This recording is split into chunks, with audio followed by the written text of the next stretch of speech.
noticed how some churches just feel consistent? You see a Sunday slide, a social media post, a printed flyer, and even though they're different things, they all clearly belong together.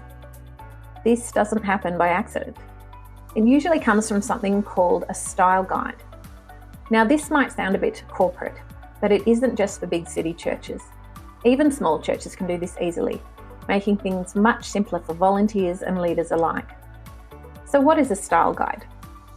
A style guide is basically a how we present ourselves guide for your church or organisation. It sets the visual identity for your organisation and contains the guidelines for using your logo and defines your identifying colours and fonts.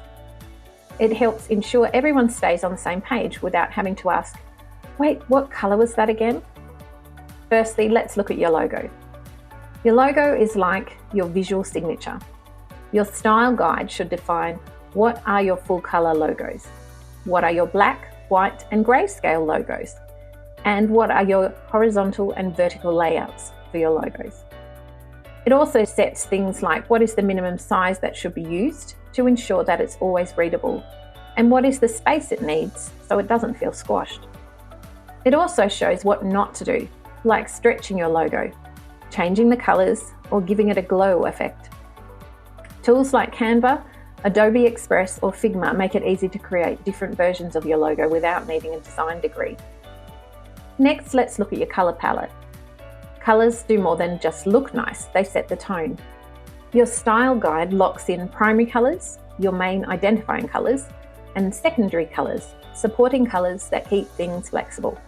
And it includes exact values like hex codes for digital work, RGB for screens, CMYK for print. So whether someone is designing a poster or a PowerPoint slide, everything still matches. Next, let's look at fonts. Fonts might not seem exciting until you realise how quickly things can go off the rails without them. Most churches keep it simple. One font for headings and one font for body text. It keeps everything clean, readable and consistent. So how do you use a style guide? Style guides are not useful just sitting in a digital folder somewhere. They are meant to be used. Print copies for staff and volunteers to keep next to their computer for quick reference. Share the digital file regularly to keep people aware that it exists. Create ready-to-go Canva templates for slides, socials and newsletters. The goal is to make it easier for staff and volunteers to create good-looking, consistent content without starting from scratch every time. A church style guide isn't about making things complicated or corporate. It's the opposite. It's about making things easier, clearer and more consistent. At the end of the day, it just helps everything your church puts out feel like it belongs together. Less confusion, more consistency, and a lot fewer "which logo should I use?" conversations. Have you ever